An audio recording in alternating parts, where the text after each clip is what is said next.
అందరికీ నమస్కారం అండి. నేను మీ శ్రీలక్ష్మి.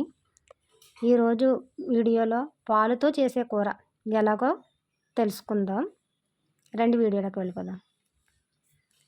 ముందుగా స్టవ్ వెలిగించుకుందామండి. స్టవ్ ఆన్ చేసుకుని కళాయి పెట్టుకుందాం. కళాయి పెట్టి కొంచెం వేడైన తర్వాత 3 టేబుల్ స్పూన్ ఆయిల్ వేసుకుందాం.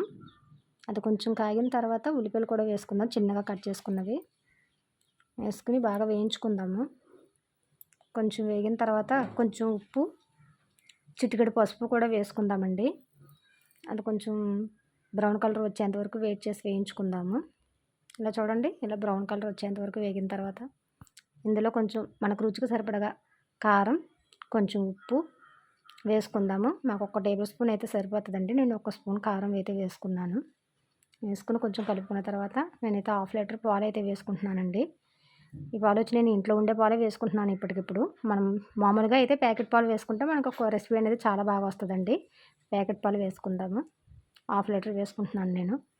వేసుకుని దగ్గరకు వచ్చేంత వరకు మనం వెయిట్ చేయాలి. ఇది ఇప్పుడు మరుగుతూ ఉండేటప్పుడు అయితే మాత్రం మూత అయితే పెట్టద్దండి. మూత పెట్టామంటే పాలు అంతా పొంగిపోతాయి. పాలు వేసుకున్నాక కొంచెం బాగా కలుపుకుందాము.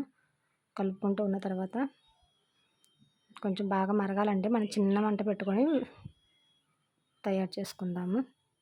ఇలా తయారైన తర్వాత మధ్య మధ్యలో కలుపుకుంటూ ఉందామండి. ఇలా కలిపిన తర్వాత చూడండి, ఇలా రావాలి మనకి. ఇలా దగ్గరకు వచ్చేంత వరకు మనం ఉడికించుకుందాము. ఇలా దగ్గరకు వచ్చిన తర్వాత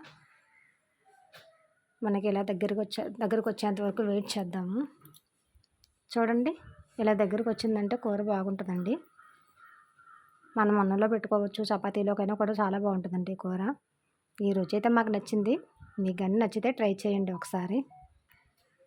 ఈ రెసిపీ మీకు నచ్చిందంటే లైక్ చేయండి, షేర్ చేయండి, సబ్స్క్రైబ్ చేయండి, సపోర్ట్ చేయండి. నమస్తే అండి.